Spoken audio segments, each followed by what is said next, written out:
कजरी एक काले रंग की लड़की थी जिसकी शादी एक सुरेश नाम के लड़के से हुई थी। एक शाम कजरी कुछ खाना बना के लाती है और उसकी सास उसे कुत्ती बोलती है।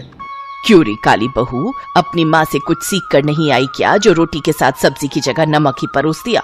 माँ जी, घर में बनाने के लिए कुछ भी साग सब्जी नहीं है। आलू बचे थे, वो मैंने सुबह ही बना दिए थे।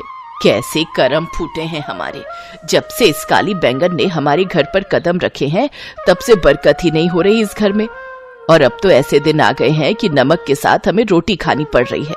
कजरी के प्रति कुंती का इस करवाहट का कारण था उसका काला रंग। कुंती हमेशा उसे कोसती रहती थी, लेकिन कजरी का रंग भले ही काला था लेकिन उसका दिल एकदम साफ था। वो दुर्गा माँ के प्रति बड़ी ही आस्था रखती थी। कजरी का पति सुरेश दिहाड़ी मजदूरी करके वो अपना घर चलाता था, लेकिन पिछले कुछ दिनों से वो बीमार चल रहा था, जिस वजह से वह काम पे नहीं जा पा रहा था। डॉक्टर साहब, आखिर क्या हुआ है मेरे बेटे को?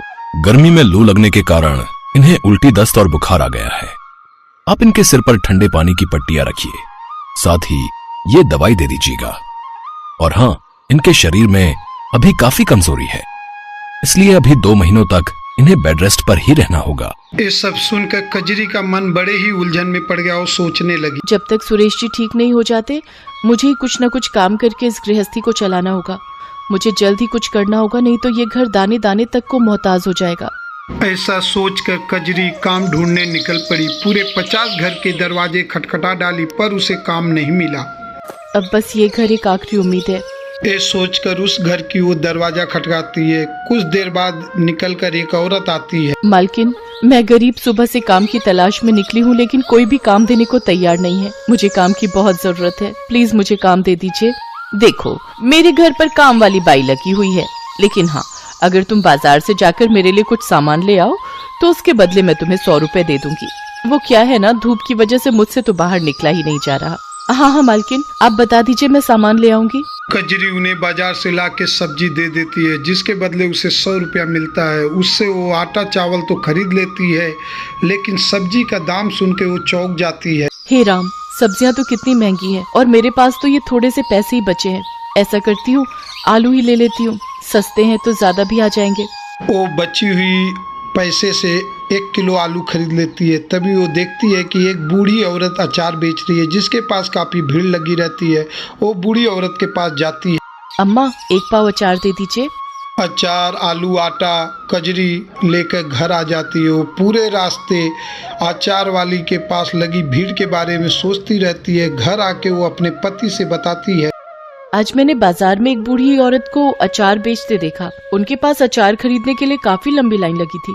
मैं सोच रही हूँ क्यों ना मैं भी अचार बनाकर बाजार में बेचूं। बात तो ठीक है, लेकिन अचार बनाने के लिए जो सामान चाहिए उसके लिए तुम्हारे पास पैसे आएंगे कहाँ से? बंसी काका से कुछ पैसे उधार ले लूंगी और जैसे ही पैसे आ जाएंगे उन्हें लौटा दूंगी। वो बड़ी उम्मीदों के साथ बंसी काका के पास जाती है, लेकिन बंसी काका उसे उधार देने से मना कर देते हैं। वो वापस रोते हुए आती है। तभी रास्ते में देखती है वो अचार वाली बूढ़ी अम्मा बैठी रहती हैं। अरे बूढ़ी अम्मा, आप इस वक्त यहाँ क्या कर रही हैं?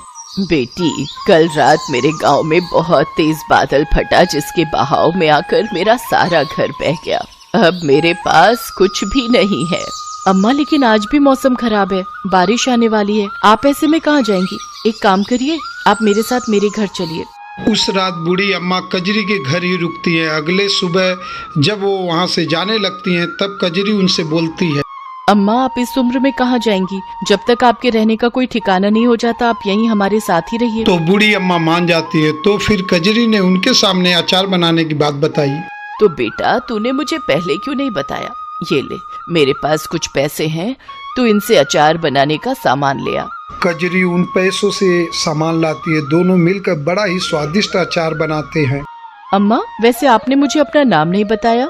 वैसे तो बेटी मेरा नाम भवानी है, लेकिन लोग मुझे कई नामों से बुलाते हैं। कुछ तो मुझे दुर्गा भी कहते हैं। ये सुनकर कजरी सोच में पड़ जाती है। अगले दिन सुबह कजरी दुर्गा माँ के सामने माथा टेक कर बूढ़ी माँ के साथ बाजार चली जाती है अचार बेचने। अगले कुछ ही समय में काफी भीड़ लग जाती है। मुझे 2 किलो अचार दे दो, मेरी बहू पेट से है, उसका बड़ा मन करता है अचार खाने को। और मुझे 3 किलो। कुछ ही देर में उसका सारा अचार बिक जाता है। कुछ ही दिनों में वो सारे बाजार में स्वादिष्ट अचार वाले के नाम से मशहूर हो जाती है। उसकी खूब अच्छी कमाई होने लगती है। अम्मा, आज तुम्हारे कारण ही मेरी अच्छी कमाई होने लगी है। बेटी, ये सब दुर्गा माँ का कमाल है। मेरी मान तो अपनी कमाई में से कुछ हिस्सा तू गरीबों में दान कर, इससे दुर्गा माँ बहुत खुश होंगी। कोई जरूरत नहीं है भिखारियों को दान देने की। अरे पैसे क्या पेड़ पर उगते हैं? और तू बुढ़िया, जल्दी से अपना बोरिया बिस्तर यहाँ से बांध ले। अब तुझे हम और इस घर में मुफ्त की रोटियां तोड़ने नहीं दे सकते।